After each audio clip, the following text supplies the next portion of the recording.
मैं डॉक्टर के Pandey, child health Gurukul के लिए।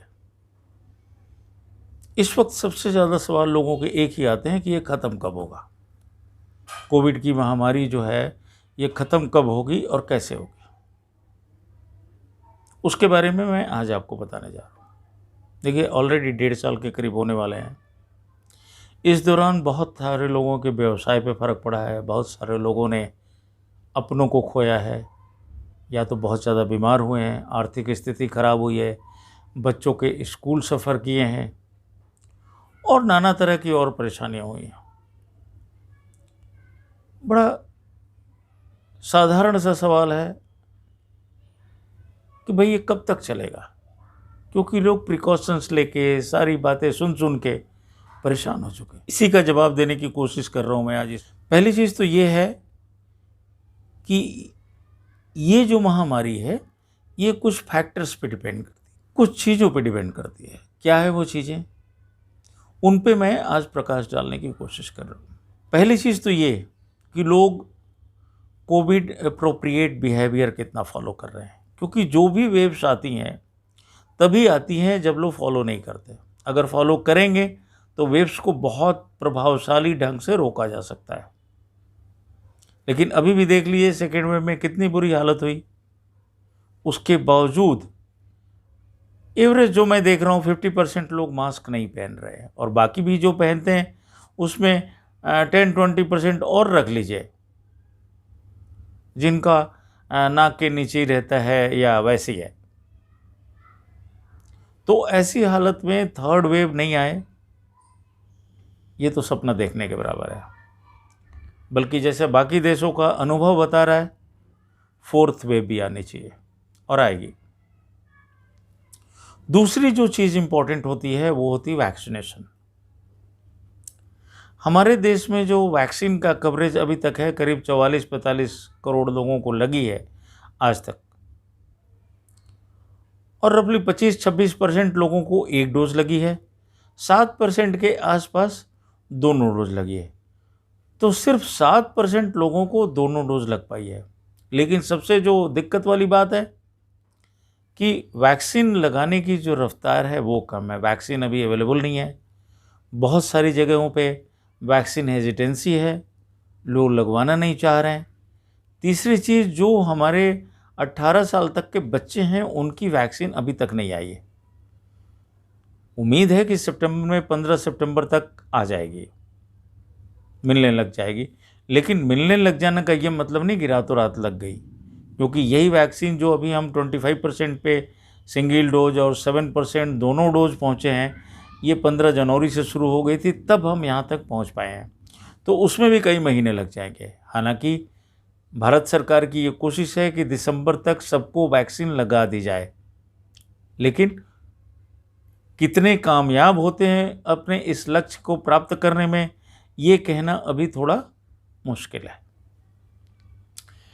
शुरू में ये सोचा जा रहा था, जब कोविड शुरू हो रहा था, और बीमारियों की तरह जो एपिडेमियोलॉजिस्ट होते हैं और जो साइंटिस्ट होते हैं उनकी राय ये थी कि 60% के आसपास अगर लोगों को वैक्सीन लग जाती है या इन्फेक्शन हो जाता है तो हर्ड इम्यूनिटी आ जाएगी। लेकिन अभी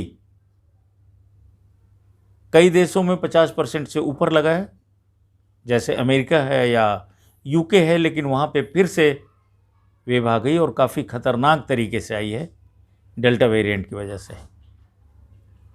तो ये कहना बड़ा मुश्किल है कि 50% को लग गई तो सेफ हो गए। अब ये सोचा जा रहा है कि शायद 80% पे जाके हर्ड इम्यूनिटी आए। हर्ड इम्यूनिटी क्या होती है? हर्ड इम्यूनिटी होती है कि जब समाज में 100 में से 80 लोगों को हो जाता है तो बाकी 20 लोगों को काफ़ी प्रोटेक्शन हो जाती है। और अगर कोई बीमार पड़ेगा भी तो वो पड़ेगा जिसकी उम्र ज़्यादा है, जिसकी कोमॉर्बिडिटीज़ हैं, जिसमें और कोई फैक्टर्स हैं, उनको एक सबकी इम्यूनिटी जो हो जाती है उसकी वजह से फ़ायदा होने लग जाता है। इसी तरह ऐसी कई इन्फेक्शस बीमारियों में काम होता है। इसीलिए अंदाज से ये कहा जा रहा है कि इस बीमारी के साथ भी ऐसा होगा। लेकिन एक और फैक्टर है म्यूटेशन का। ये वायरस बहुत जल्दी म्यूटेट करता है और वायरस भी करते हैं, लेकिन इसमें अभी जैसे डेल्टा वेरिएंट आया, अब डेल्टा वेरिएंट की वजह से जो दूसरी लहर आई थी हिंदुस्तान में, जिसमें इतनी तबाही हुई है, इतने लोग मरे हैं, इतने लोगों को ऑक्सीजन की दिक्कत हुई, बेड्स की प्रॉब्लम हुई, हाहाकार समझ गया, वो डेल्टा की वजह से था। यही डेल्टा अब 110 देशों से ज़्यादा में दिक्कत कर रहा है। तो कल को कोई नया म्यूटेशन आ जाता है जिसकी कोई गारंटी नहीं ले सकता कब क्या होगा। तो नया म्यूटेशन कितना ज़्यादा प्रभावशाली ढंग से वो फैलेगा, कितनी ज़्यादा वो फेटल होगा, कितना जानलेवा होगा, इन सब बातों में तो उसी वक्त पता लगेगा। तो ये 2-3 पॉइंट हैं जिसमें खतरा बहुत ज़्यादा है। हालांकि अपने यहाँ एक अच्छी बात यह है कि डेल्टा की वजह से, क्योंकि बहुत सारे लोग यहाँ बीमार पड़ चुके थे, तो डेल्टा की वजह से उन जगहों पे जहाँ पे कि ज़्यादा लोग बीमार पड़े थे, अगर वही सब फैक्टर्स रहते हैं, वायरस अपने आप को बहुत ज़्यादा चेंज नहीं करता, बहुत म्यूटेशन में बहुत खतरनाक नहीं हो जाता, तो चांसेस ये हैं कि उतना ज़्यादा उन प्रदेशों में नहीं होगा जहाँ पे पहले हुए था। जैसे पहले क्या था, 80% जो केस थे दूसरी लहर में वो सिर्फ 10 प्रदेशों से थे। इसीलिए इस बार जो आप लहर देख रहे हैं पिछले दिनों, पिछले करीब 15 दिन से आप देखिए तो केरल में ज़्यादा केसेस हुए हैं, नॉर्थ ईस्टर्न स्टेट्स में हुए हैं, महाराष्ट्र में हुए, कर्नाटका में हुए। इस बार उन प्रदेशों में होने के ज़्यादा चांसेस हैं जहाँ पे पिछली बार कम हुआ था।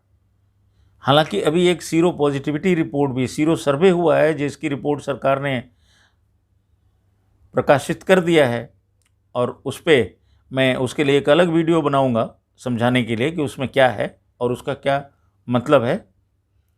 अभी फ़िलहाल जैसा मैं अभी बता रहा हूँ 3 चीज़ों पे है,